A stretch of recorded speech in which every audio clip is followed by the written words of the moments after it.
hit the button. We are recording. It is at the buzzer.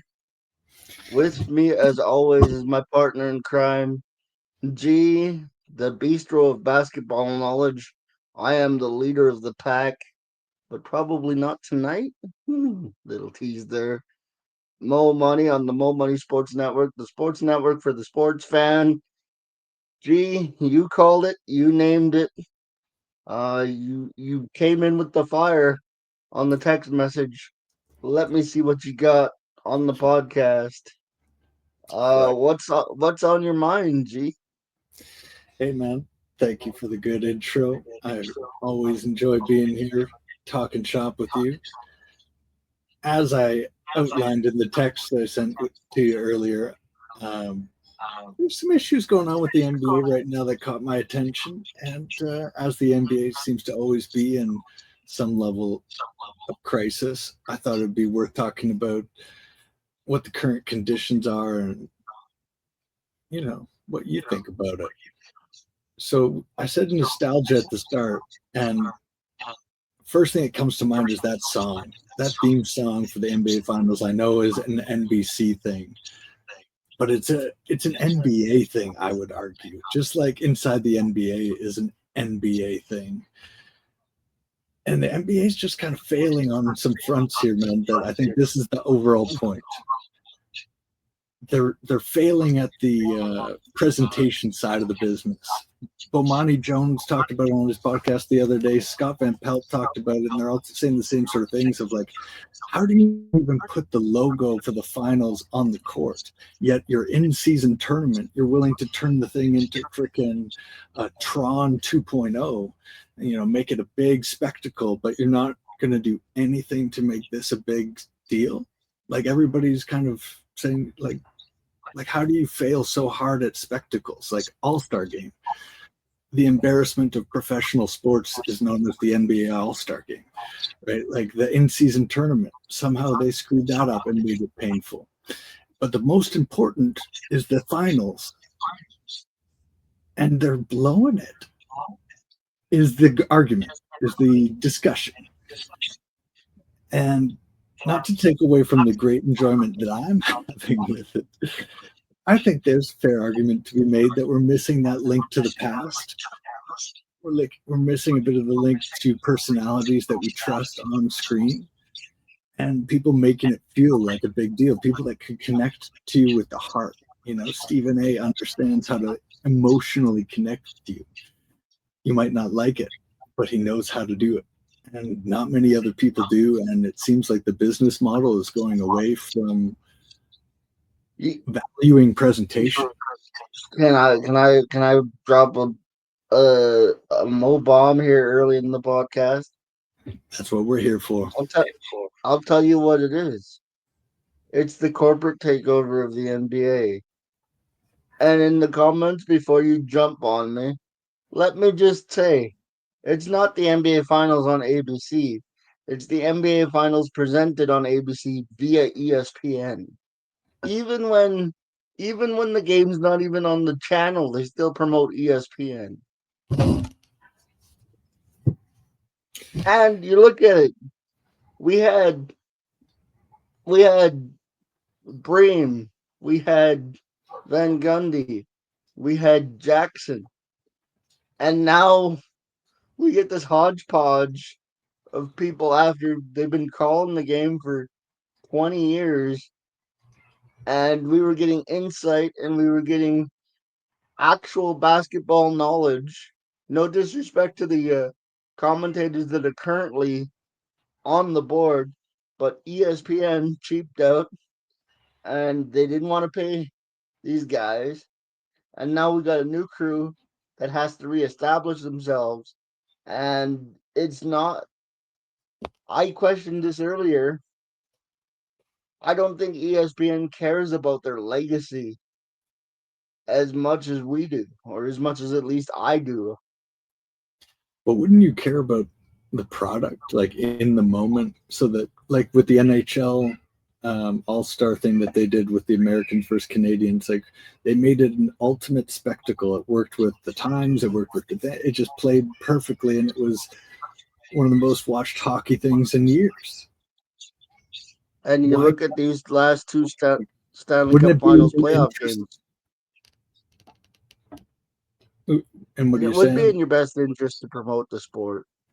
Yeah, or model it after success instead of doing what's not working.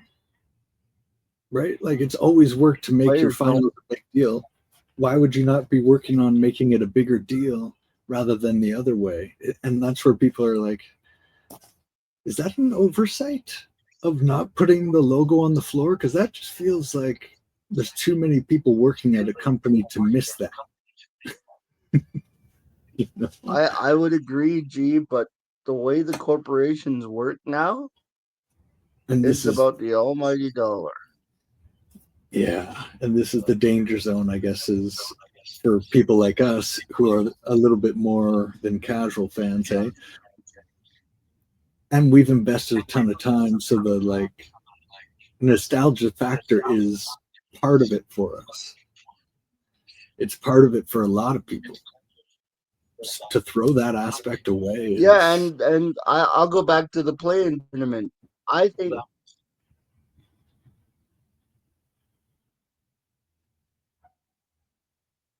I'll go back to the play-in tournament, G, and I'll yo, just say this: the play-in tournament to me is the most unnatural thing the NBA does, it's a and perfect example of that. but I will also say this: in 10 years, there will be a generation that doesn't know anything but the play-in, and that That's to me is a that scary sums thought. it up. Yeah, man. Well said. Well said. I think sometimes sports is the perfect reflection of where we're at as a society. We're in a play-in tournament kind of society, man. You hit it on the head right now, and that's where it's headed, is more that way, of just a nonsense event that nobody cares about, doesn't mean anything, but everybody goes crazy for this, 30 seconds, and we all move on. But millions of dollars have been exchanged among a very small group of people, where we just kind of all sitting back spectating and not And getting much value. the only thing that brings me hope is NBC's jumped back in. And that round ball rock that you've been waiting to hear for the last 20, 25 years, G, Are we even it's allowed to coming hum it? back to NBC.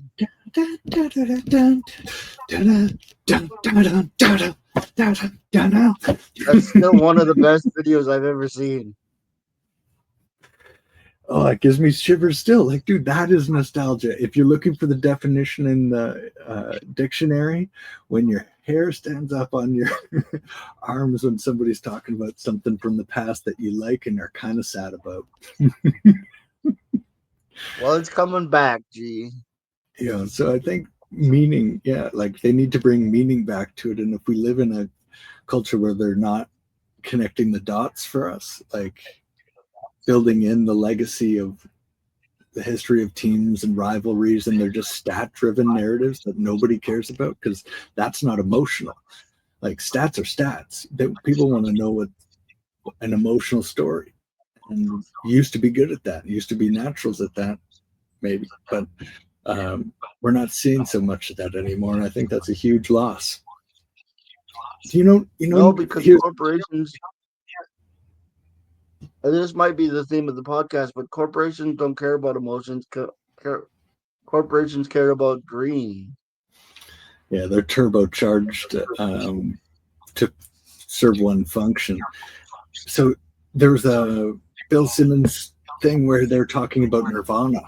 And if you heard an AI song that, let's say a couple of years from now got so good at recreating a band's sound and studying all of its tapes and stuff, and it created like something that was just like, oh my God, this. And he's like, what would that experience be like for you? Would you listen to it, and would you be able to get it out of your mind that you're listening to AI and not them? Absolutely, I would be able to get rid of it. And Because everybody. I'll Oh, wait. Hold on. I want to finish that, because everybody knows what happened to Kurt Cobain. You can't say, here's a Nirvana song, and not know that this has a context. This isn't a random band. We all know that this is a random band that at a very specific moment did something very specific that nobody can dissociate from it, whether you think about it or not. It's in the back here. It's just there. And so if it was just an AI thing and you didn't tell somebody this story and they didn't know who he was and this and that, they might be able to say, yeah, I can't tell. But for anybody that knows anything about the band, you'll never be able to sort of like dissociate your connection from him. You know what I mean? So you can't replace it with just phoniness, I guess is the point. It needs to be real. And that's the thing. That's the thing with remakes, dude. And this is a Mo Money at the Movies crossover. I know I haven't done a movie video for a while. I don't care. But I'm just gonna say this. It's like Gene Wilder and the Willy Wonka and the Chocolate Factory versus Johnny Depp's Willy Wonka and the Chocolate Factory.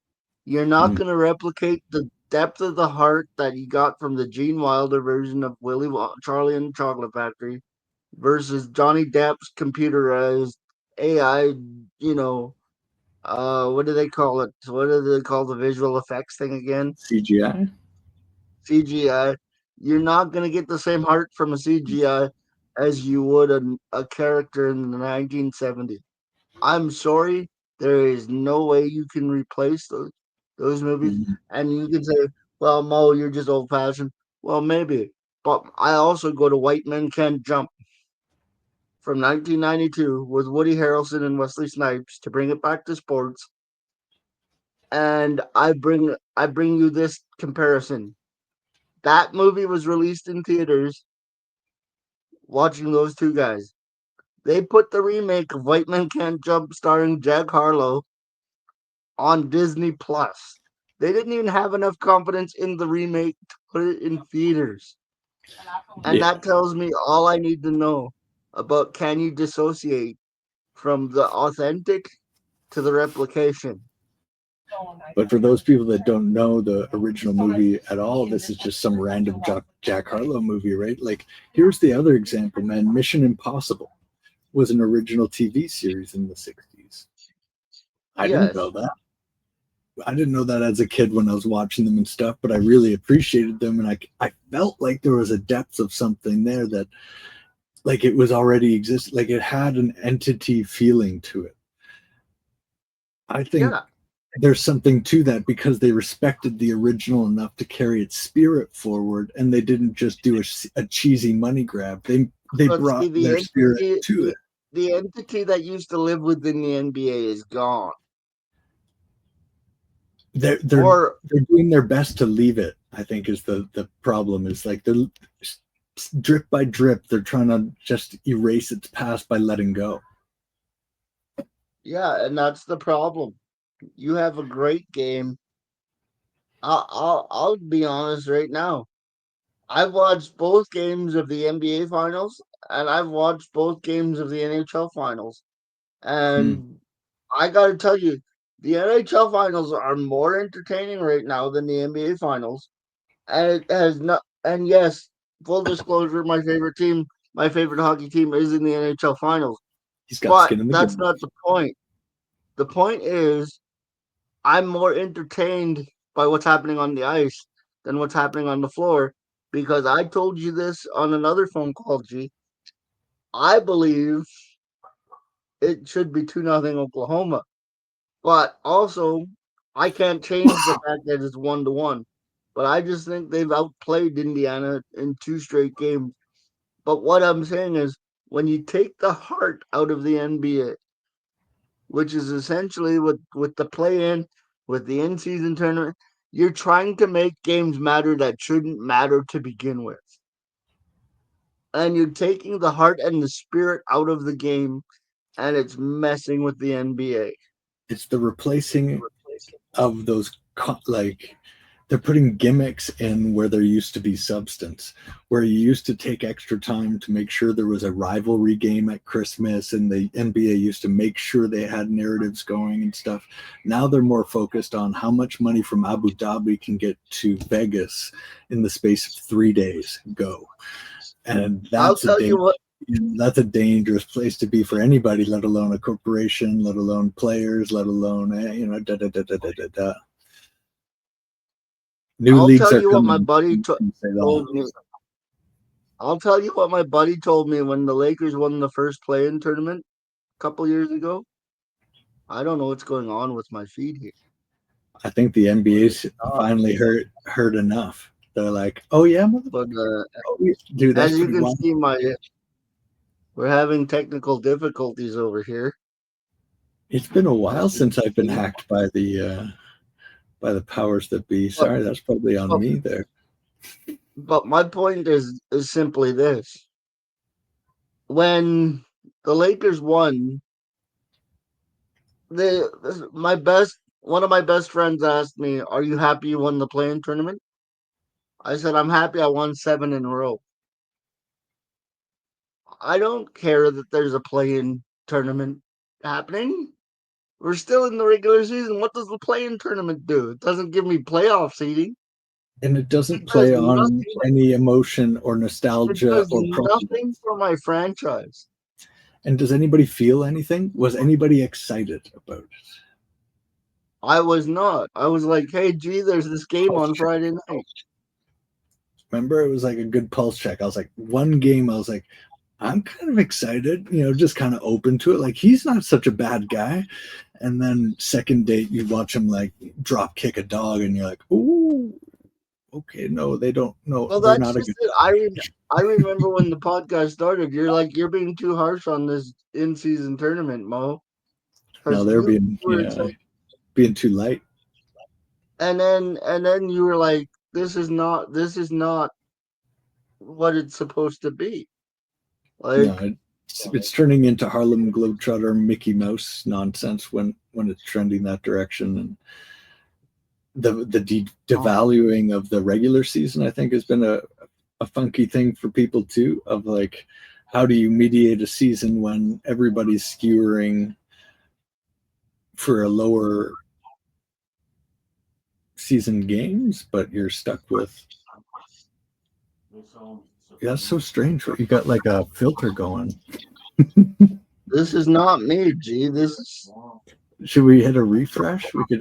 Oh no, we don't want to end it on. So yeah, I guess we'll just no, because then we'll have a 20-minute podcast. So we'll just 20-minute bites, like a classic sitcom. Maybe we should turn it into sitcom form. Start a laugh track thing, tell people when. oh yeah, people think we're funny and blah blah blah. See, but maybe there's a thread there too. Is there was some sort of like something to audiences being a part of something live that we all like and we like seeing happen and hear happening. And when it became canned laughter, it sort of lost its essence and became weird and ghostly. And suddenly The Office appeared because, other types of shows, because the laugh track got so weird. The browser has lost connection to your camera. Make sure you have the right camera selected.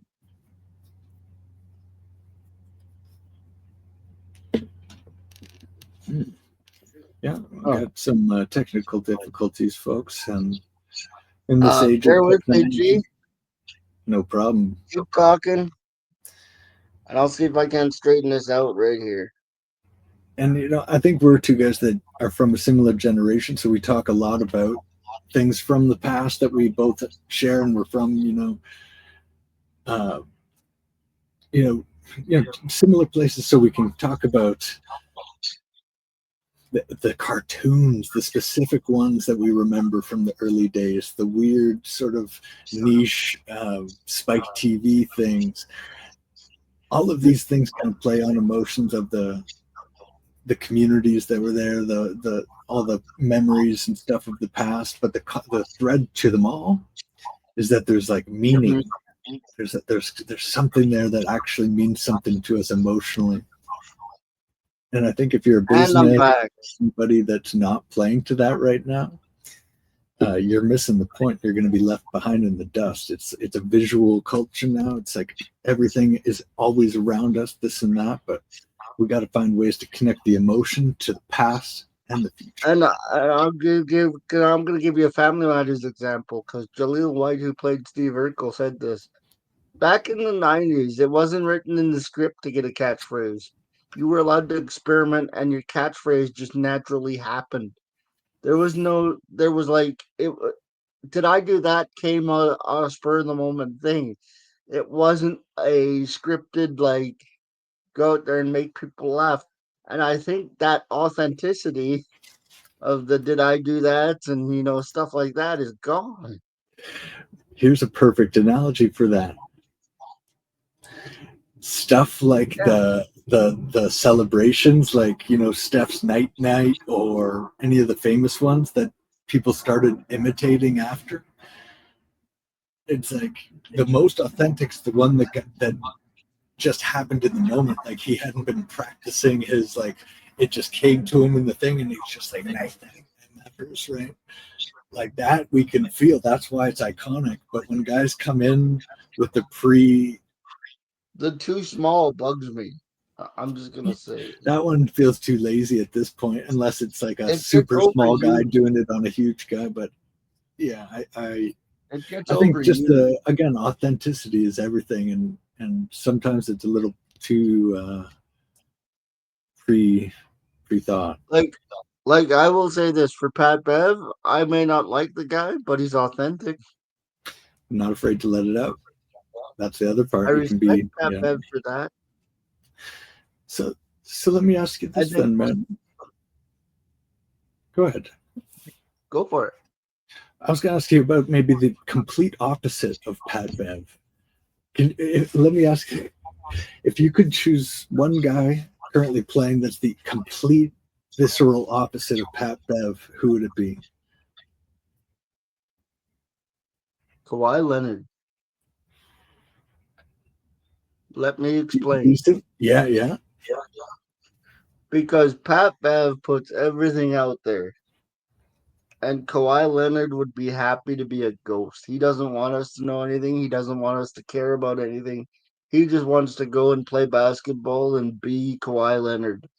And if you're asking me for a complete opposite of what Pat Bev is, it is Kawhi Leonard. And that's not a disrespectful thing to say about Kawhi Leonard.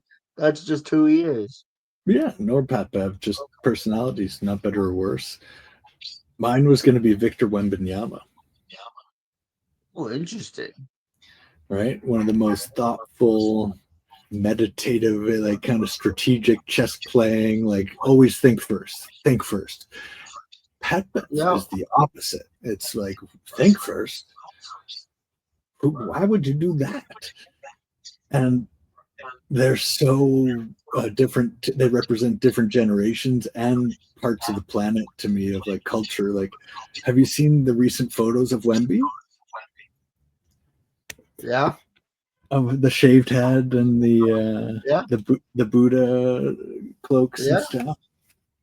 Man, when I was about his age, I did something similar, and I was over in Thailand and stuff like that. So I was getting a chuckle because I get it as that young person, like kind of wanting to just be interested in new things, and he's got the opportunity. So why wouldn't you kind of follow what's most fascinating to you, or you feel like you add to your game, I want to add to my Kawhi Leonard, chart of things that you may disagree with, but I'm going to put the conspiracy theory hat on here for just a second. And I'm going to say Kawhi Leonard acted a fool in San Antonio because he knew the dynasty was going to end and he was looking for a way out. I would say the same about Luka. And the only reason I really think that is because when Kawhi built his legacy in San Antonio with his MVP, Finals MVP, and whatnot, he knew that he had enough cred to do whatever he wanted for the rest of his career, and more power to him. But I think he saw that 20-year dynasty was coming to an end, and he's like, it's going to end anyway, so I might as well be the bad guy and accelerate the process. I can see that actually. That's sound logic. I follow that. Because Parker got hurt, Duncan retired, Ginobili was going to be on his way out. So he's like, I know I'm going to look bad here because I'm going to be the guy that actually leaves San Antonio, but I know this organization ain't going to be at the top for much longer. So I'm going to bail early. And man, the more I think about sometimes the Raptors championship, what a flex by Kawhi to go to the Raptors and get a chip. Strategic thinking monster. That's like going to the top of Shaolin Mountain and being like, all right, I choose to fight with that guy. Because like as far as destinations go, Raptors are near the top bottom 5, I'm guessing. For relevancy, championship pedigree, all that respect things. And he's like, yeah, I'm good with that. Or San Antonio's like, deal with that. And he, you know, yeah, that was a strange time. See, and that's what I mean. Kawhi is smarter than he gets credit for. And he knows that's a flex to guys like LeBron and stuff like that who needed to build their own super teams to win. Him just going to this like, average franchise full of role players. He's like, I got Kyle Lowry. He's like, I won with Serge Ibaka and Pascal Siakam as my guys. And yeah, that's quite a flex. That's quite a flex, man, and not a diss to any of those guys. I hope that people know this is coming across as complimentary to Kawhi Leonard. Yeah, I hope they figured that out. And if you're still here, subscribe to the podcast. We do appreciate that. If you've been following this podcast, you know that freaking this couldn't be more 180 from where we started with Kawhi. So that camera thing that was going on there before, maybe that was the universes. They must have been colliding because this feedback for Kawhi is got to be from Universe B. No, I still don't like Kawhi, but at the same time, there wasn't any positivity at when we first like 2 years ago. No, that's Kawhi. That's Kawhi the player. Kawhi the thinking man is very intelligent. There's a difference between Kawhi the player and Kawhi the thinking man. Okay. And that's why when you said somebody who's different from Pat Bev, who's always out there, I went deeper and I was like, Kawhi Leonard's that guy because he's always thinking about his next move. And he's about the same age too, and they're very like similar in terms of play of how they are very workmen. They're never going to take a game off, right? If he's playing, he'll play. Like he'll go. No, and that's the thing. If Kawhi's in, he's in. Yeah, he will play his max according to him, which is more than you can ask from anybody, right? It's like if you can play to your potential, you're honest. I just wish he'd do it more often, but that's my that's my gripe with Kawhi, and nobody has to share that with me. Yeah, nobody's perfect either. Nobody's perfect either. Yeah. And I also wanted to touch on the other nostalgia thing that you put in the text message.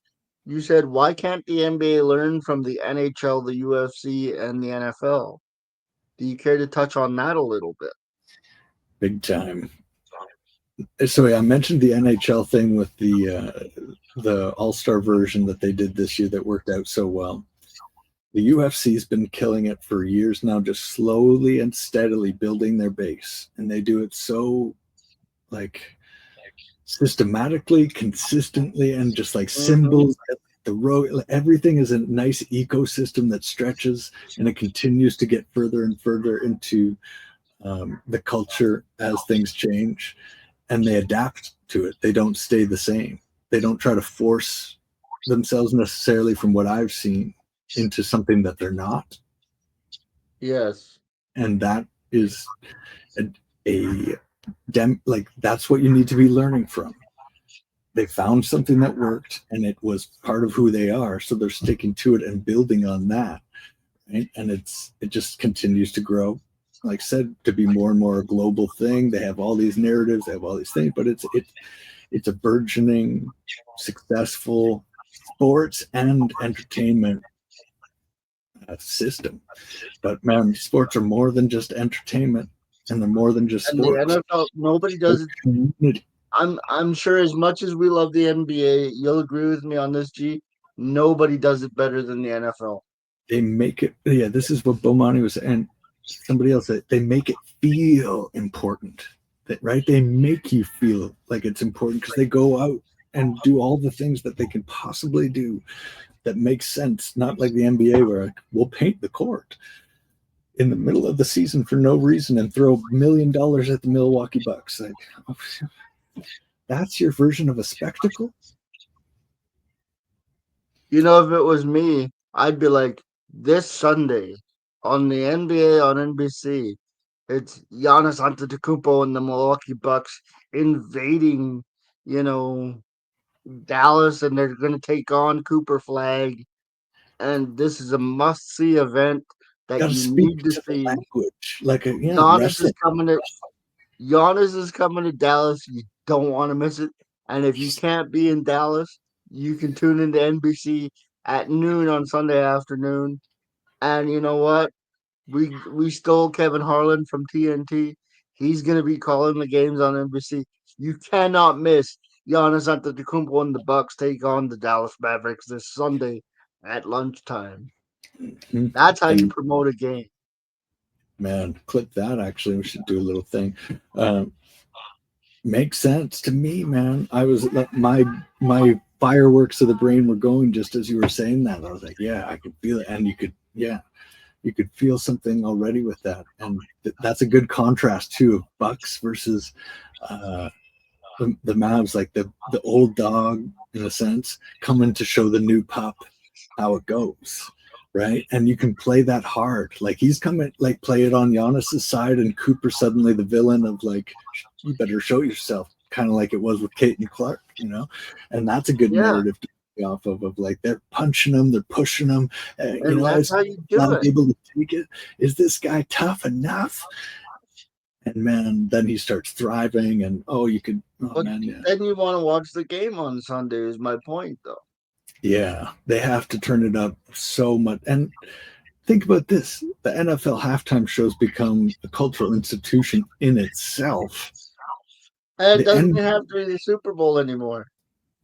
It used to just be the Super Bowl. Now they do it for Thanksgiving. Yeah, because it's so successful and they can make it work. Whereas like the NBA, and no disrespect to the queen of R&B, but I swear for the last 15 years, any sort of entertainment that's been on at halftime has been a shot of Mary J. Blige just fucking back out there doing her thing. You know what the smartest thing the NBA did at this year's All-Star game is? They brought Jello out. They brought Jello out to do his new hit song. That was the smartest thing the NBA could have done at the All-Star break. And props to them, they actually did it. But this is the bad situation they've put themselves in. Is like, do you think the NFL would be celebrating the fact that they could do like get Randy Moss's rap track on because you know what I mean? Like that's all they have to get excited about. Like that's such a sad. At least it was a banger. At least it was a banger. Yeah, it's just a bad state of affairs when your draw is just a pop song. Like you're not even doing a build up towards it being like a spectacle, right? You're not putting on a show. No, and they should have. This is how they should have been. This is how I would have hyped it up. All right, he had to pivot from his NBA career. His two brothers are in the NBA. But he decided that he was going to lay this track, and it was going to be all-star caliber for the all-star game. And now we have all-star entertainment with his new hit single. Here is Jello with the name of the track. And get a player or two to come out at the same time. Throw some money around. And you better not swerve the channel on that remote, because here's Tweaker from Jello, and you got the All-Stars coming out and doing the little dance with Jello. That's how you do it. That's how you do it. Give them your address, Mo, so they can send that check in the mail. Okay, give them that address one time. P.O. Box. Yeah. P.O. Box blanked out here. Mm-hmm. NBA, call me. I should be the head of your PR department. Straight up, man. I'm not kidding. It's not rocket science, but they need to do the science, and you're calling it But out right, man. but if you're gonna do something small like Jello, because you called it small time, right? You got to make it feel big. Yeah, and you nailed it, man. Like it maybe it is like rocket science because it's so hard for them to do. So, man, what you're saying is it's easy for you to do, which is why it's such a highly skilled talent because apparently it's in short supply there. Because man, it shows every I tell single you, year. I tell you, if I was more consistent with the YouTube channel, we'd have 10,000 subscribers. It's my fault that we're not where we need to be. And I know this because I just gave you a pitch for the All Star game that you absolutely loved. Oh man, yeah. I can And hype this when's up. the last time anybody said that sentence? You know what I What's mean? that? About I just gave you an idea for the All Star game that you absolutely loved. Nobody said Oh, that it's probably sentence in a been at lot. least 7 years. Probably been at least 7 years.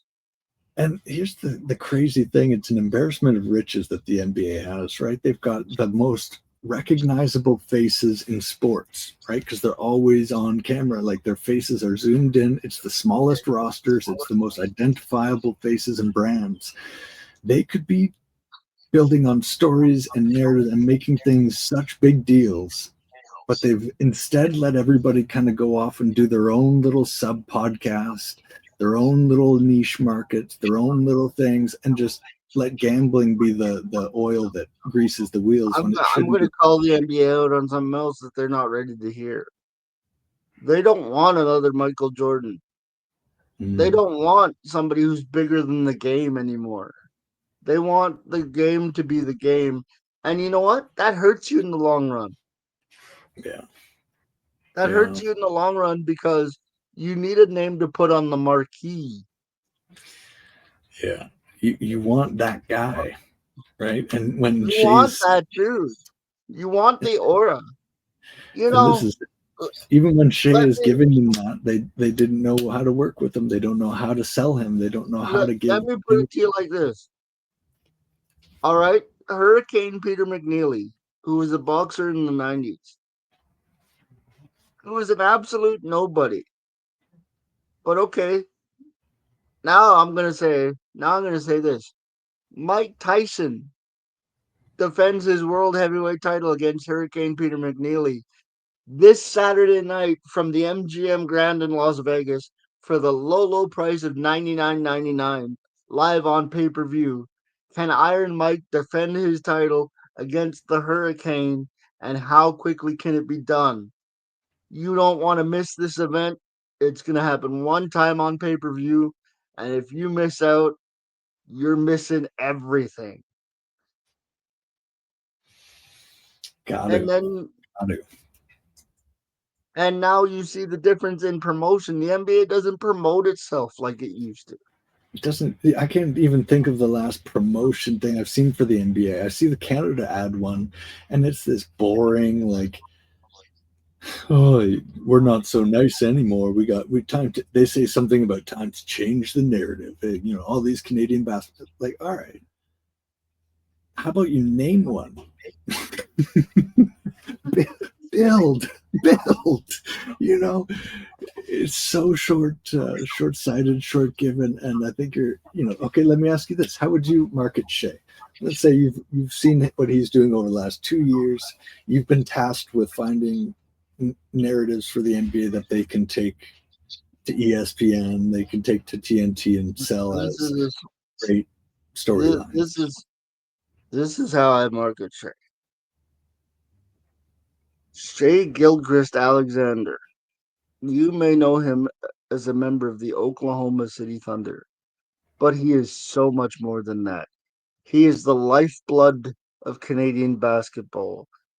On the court, he's the equivalent of Liam Neeson in the movie Taken. Because if you mess with him, you are gonna pay for it. And if you think I'm lying, take a look at this highlight package that is 45 seconds long, and this will give you what Shea Alexander's all about. Boom. What music are you playing? Well, for music, that depends. Well, What kind of what's your vibe do you want?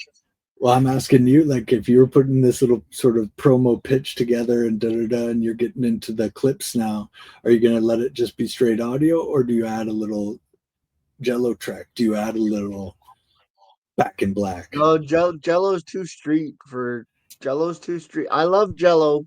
Don't get me No, wrong. I love Jello. you gotta, as the brand guy, you got to line it up with your guy, right? You got to figure out All what right, are you all selling, right. who. I'm going with. You ever hear that song? I'm the man. I don't. But I think Halo, I've I heard think it of is. it. Yeah, I've heard of it. I'm gonna play that Okay. because Okay. he's So the man. If I'm building the league around Shea, I'm making it known that I believe this is the guy. okay. So what's the big, like, if you had to hook it in one thing, like the average, you're in an elevator and you gotta, sell this person that this is a big deal. Why? They're like, okay, sounds fun, basketball guy's good at basketball. What are you saying that is like, no, no, no, no, no, no, no, this is not a basketball guy who's good at basketball, this is.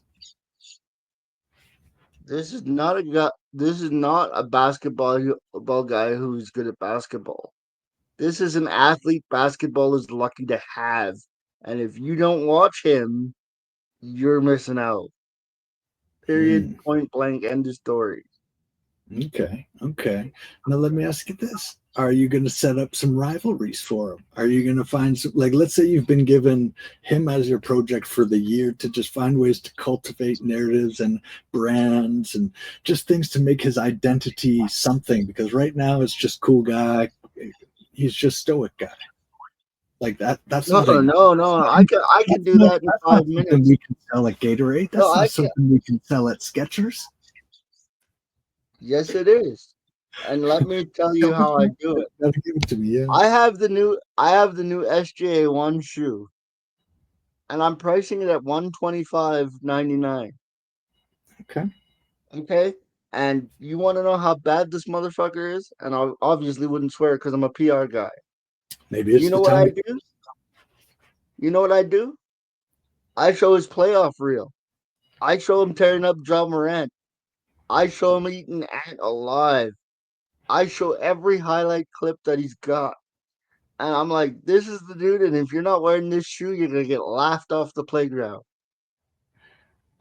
Let me ask you this: other than Spike Lee, who would you have? You got allowed to get anybody in the world to direct a set a set of reels and stuff for a Shea ad or a pitch, whatever thing, and And it can't be Spike because you knew I'd go directly to Spike. absolutely. And so you can even go like franchise styles, or if there's like a really clear like director style or You franchise. know what? You know what? I honestly, and it depends if I want cinematic or dramatic. So I'm gonna throw two names out at you. If I was going dramatic, it would be Michael Bay because I love the shaky cam, and I think Shea would look great in a shaky cam environment. But if I was setting the tone, like "Don't Whistle in the Graveyard" type tone, I'm hitting you with that Scorsese, like just the melodramatic walk through the court, and on the court it would have like people he's played against and like graves of teams he's beaten along the way. You want to know this guy's the man? You better be wearing this shoe on the playground, or you're going down. Oh man, forget Joker, meet Pennywise. You know what I mean? Like I would be hyping this guy up so much that I this love is that. the guy. So the tone then would be like not Grim Reaper. He's like the apocalypse Mad Max. That like after all is said and done, he's still got he's just whistling and he's whistling. He's fucking all right. He's not scared of anything type of thing. I can make it even better. He's climbing, and he gets to the top of the mountain, right? And he's passing all these graves of Anthony Edwards and In the years, like yeah, and everybody, right? He's passing all the graves. He gets to the top of the mountain. He's looking out at the sunset, and then he turns around, and he turns very slowly like this. And who does he see? Cooper Flagg. And Cooper is looking at him like, I'll see you at the top. And then you end the commercial. Yeah, I like that. I like that. Bringing in the next one. Bringing the next one. Setting the stage early, which they've done with Cooper here, which I like in the New Balance ad. But again, that was the most boring ad in the world. Dribble, crossover, dribble. But ads aren't allowed to be fun anymore because it's corporate. Yeah. It's strange how people don't want to make money. Remember the Budweiser commercials with the frogs and the what's ups and it's so easy a caveman could do it, and it's like it fell into its own formula, right? Of like shock and awe became its own formula, so it lost all of its possibility of having like something shocking on because it just became so corporate and you're sanitized. not allowed to have fun anymore with commercials. And until they do again, and maybe there will be some sort of new format that's like YouTube only commercials or something like that, where there's freedom, just like there was with commentators. We never thought there'd be a forum where you could just have your own show. Look, in 20 minutes, I've fixed the NBA's problem and I've built Shea up to be a monster. Well, we're on it. We're on it more than they are, and I think we get like some legitimate things to build on that I'm personally curious of. Like, if you were tasked with this, like it's not an easy task to in the day and age of complete chaos when there's just every day just so much news, so much everything. We've seen it all, done it all, but the one thing that works still is repetition and good stories and emotional connection. So it's and see, I gave you all that in the last 20 minutes. Hell yeah, man. Hell yeah. It's you acted like this was a hard problem to solve. I solved both problems in 20 minutes. Well, I think you'd still need to build Shea into some like bigger identity that's immediately recognizable, almost like how it's Joker. Like it's it doesn't have to be nickname driven, but there's an immediate identity with this guy that's not very marketable in his case. That's a bad example. But who to you is the most like well marketed superstar in the NBA? Oh, that's a tougher question to answer than how do you fix SGA? Because they don't do a good job of building their stars. And it doesn't have to be just the NBA. It could be just in general, the media. You could say just the ecosystem. Well, I can tell you who the franchise guy is in the NBA as far as the reporters go. And that's Shams. Shams Charania, the reporter that drops all the news. Because he's got a bigger name than most of the NBA players out there, which is sad to say.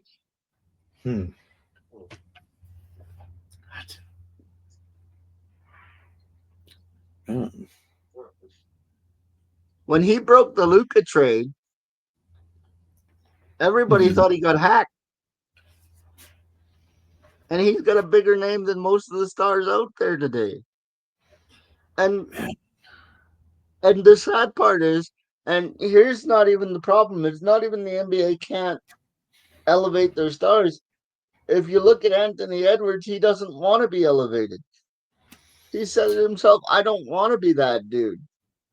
But here's the question, I guess, that's on my mind and everybody else's, and I think his, is what's so different than I'm already getting now, other than just more people following me or something, which it probably wouldn't even really be. It would just be a slightly more repetitive ad campaign or something, because right now he's richer than his wildest dreams. Right now he's adored left and right by everybody that he probably walks by in his entire life. Right now he can do whatever the hell he wants. And he can assume that he's the face of the league in some capacity, where why extend this need to be the center when most of the time that brings negativity? And this is Have maybe you ever the seen? bigger problem. Have you Is ever seen that baseball? like, Have you ever oh, seen that baseball movie Sandlot? no, You ever seen the baseball movie Sandlot? no. There's a line in that movie. It goes a little something like this. I don't know if I'm quoting it directly, but it goes like this: Heroes come and go, but legends never die. That should be your goal. Let me put a caveat on that. You know, some dictators and violent people also go down in the legendary category, and you don't necessarily But want to I'm be just them. saying, if you don't want to be that guy, get out of the way. This brings me to LeBron. Okay. Has there been a bigger? I don't know how else to say it.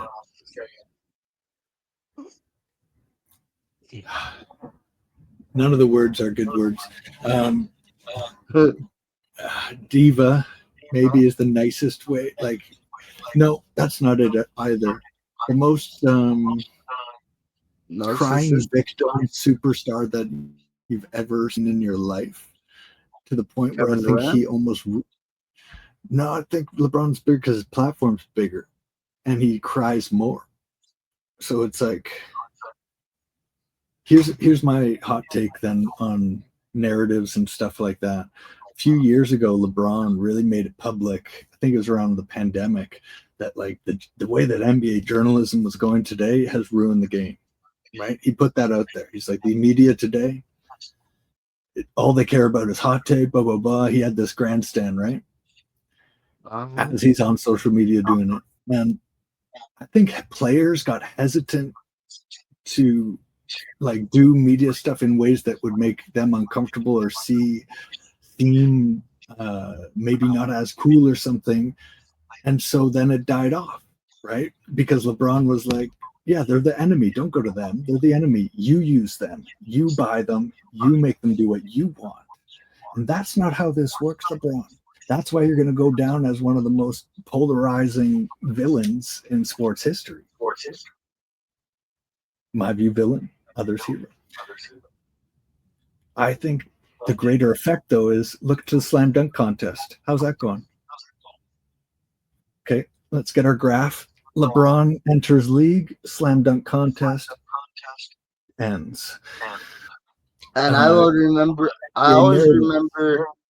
I always remember the smartest thing Perk ever said about basketball. I think it was Perk anyway. I don't know if I'm giving him too much credit.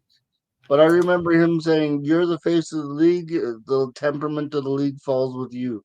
If the slam dunk contest is in trouble, it's your fault because you're the face of the league." And that's Well, you how could you. for everybody, and you didn't want to play the game. It's like you're too scared to be challenged in any real way, and that's the same pattern we're seeing with him in the media. And he's maintained that attitude and example for all the other players. So his podcast, his weird little things, he's just a His control freak. barbershop. Yeah, it's ruined all of the things that made us care about basketball outside of the sport. He's ruined all of that. See, what I will agree with you about LeBron is this. I don't like the fact that LeBron thinks he's untouchable, but he can go after other people. Yeah, and again, I his think whole victim thing is just like, man. I think that's a double standard. I think Yeah, that's a major double standard that LeBron's put out there. yeah. I pick up an energy of such insecurity that's shocking for somebody that's so successful, you know. But maybe that's what fuels him. Maybe The that's most what. successful people are the most insecure. You think about it this way. How many rich people are like, "Oh, they're just here for my money." oh, they're just here because I can do this for them. Your success makes you insecure because you don't know who you can trust when everything goes sideways. What did I tell you on the phone the other day? I said I'm searching for the most rare commodity on the planet Earth. And what did I tell you it was? Loyalty. Because guess what? Even when you're broke, you don't know who to trust when things go sideways. So I can only imagine how rich people who have so much to lose can only be more paranoid than those of us that don't have much to lose. So yeah, I understand it. But it's almost like how politicians have gone the way of like, yeah, the media are the enemy. It's like, no, I don't think it was that way. I think it was that systems got out of hand where it was too much clickbait. But the people that were doing the jobs of watching your ass when you're doing wrong things, they're not the enemy. And I think that's the thing with the NBA media. They're not the enemy. They called you on shit that you did wrong. And now you're saying that they ruined the game for, like, you know, it's look, the same. when I title podcasts, I make sure that it has something to do with something in the podcast that we're going to talk about. Yeah. So even though my title might be a bit dramatic, like Wounded Wolves or NBA Nostalgia, there's a reason it's titled that way. It's not clickbait. So yeah, it's not solely to get your outrage or despair thing activated. No, it's just a fun title. It's just a fun title. And that's what I mean when these guys go into the media is the enemy. Well, I would hate to be that. I'd hate to be that guy that's like I don't trust anybody. Like it's. Well, they think they can then control it is the weird alternative, and that's where we get all these lame podcasts, not ours, because that's not what they do best. That's not what they're good at, man. They're not. Nobody cares what Trey Jones the third thinks about the fucking game, man, or Trey Murphy. It's like good for you.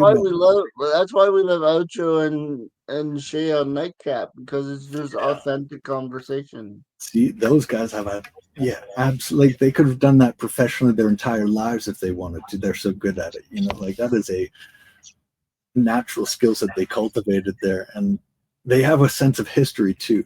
So like to tie it all back to the nostalgia thing and LeBron, he's somebody that would prefer to delete history and rewrite it saying, I was the best, LeBron was here, right? Instead of letting history decide. And he's like, no. Michael Jordan, who LeBron, and Michael Jordan may be a little bit like this too, right? With The Last Dance, like, let me write my own history. In Michael Jordan's case, he didn't need to. The legend is already the most legendary legend that will ever legend. But LeBron again, it really goes back to destroy that by creating a sense of this is the modern thing, and I'm the one that's here now. And it's just it goes back to my legacy is not defined by what people say to my face. It's defined by what they say when I leave the room. Man. I got one last question for you then. When MJ gets on the mic, is he going to say something about LBJ don't like?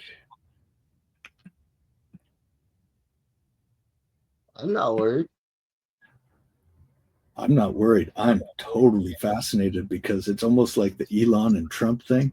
Both are like, hey man, I'm the big dog, you know, maybe insecure, but they're not going to back down from some sort of provocation. But I think that's maybe an undersold thing to look forward to there. I don't think MJ is going to censor himself. And MJ's got the resume to back him up, though. That's the thing. It's sort of like so rarely do we see somebody that can legitimately challenge the emperor, right? The guy that's got control of everything. He's got control of the history books, but occasionally there's somebody that can challenge that. And it just so happens to be the guy that was there before you. And man, I think there could be some funny moments that I'm thinking maybe that will be the nostalgia link that we're yearning for. Is maybe it just takes Michael Jordan and we'll be off to the races. He saves us again. Maybe Maybe MJ will save us again. Maybe MJ will save us again. On that note, I know this has been more of a nostalgic podcast than a basketball podcast, but seeing as how we're going into Game 3 of the NBA Finals, do we have a dude of the week? I'll let you kick it off. I got to think about that for a second, man. All right. I got a controversial one. Okay. James Dolan. Oh, go on. Go on. I got nothing but respect for you for firing Tom Thibodeau when the entire New York City fan base is calling you crazy. Because you know what the definition of insanity is doing the same thing over and over and expecting different results. This is who Tibbs is. He saw it. The rest of New York hasn't seen it for some reason, even though he's been coaching this way since 1999 and it's now 2025. James Dolan, even though I don't like you very much, you made the call. You made the right call that I said was going to be made on the last podcast. You are my dude of the week for showing me you had the cojones to do something the rest of the city apparently didn't have enough courage to do, which is get rid of Tibbs. Sir, you are my dude of the week. It's so tough to beat that. That is not that it has to be a competition, just that's an excellent left field choice that leaves me spinning on the back end. So dude of the week in this sense is going to be Giannis, because without saying anything, he's not said a word about trades. He's not said a thing about this. He's in Brazil, maybe hanging out in the favelas. He's at home. He's chilling. Yeah, no, he's traveling right now. Like he's in Europe, and he's doing his thing of globe hopping. Anyways, this dude commands so much respect and attention. Half of the NBA's media attention ecosystem has just been dedicated to thinking about where this guy's going to live next year. So all the respect to a dude that has half the basketball world wondering where you going to live next year, man. Could be Milwaukee. Well, there you go. The comments are gonna explode if you made it this far and they heard me pick James Dolan as dude of the week. The comment section's gonna explode. Man, and you know what? For going out to get Jason Kidd as even an option, that should be included too. I thought that was going to be part of it.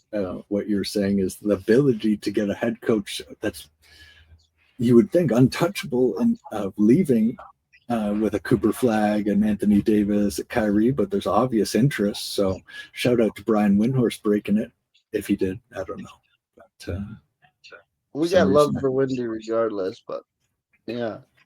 But yeah, I know people are gonna flip when they hear the name James Dolan, but it's more the fact that the rest of the city believes it was the wrong move. That I'm giving him credit for stepping out there and going, I've seen this movie. I know how this ends. I don't want to do it no more. Hey, magician of the week, Tibbs, for having everybody fooled like that. What the? That's a good one too. It's like they haven't watched basketballs, and their excuse is, look how far the Knicks made it. I was like, well, so? That was pretty circumstantial, but hey. Yeah, like, Tibbs is not the guy, dude. Anyway, until next time, don't forget to like, share, comment, and subscribe. Hey, I got it in 3 times this episode, G. Sponsors will be happy. My man G, the Bistro of Basketball Knowledge, and myself, Mo Money, the leader of the pack, because I couldn't think of anything creative to write in the headline today. That's a great song, by the way. If you had to choose one song to listen to tonight, put on the Shangri-La's Leader of the Pack. Shangri-La's Leader of the Pack.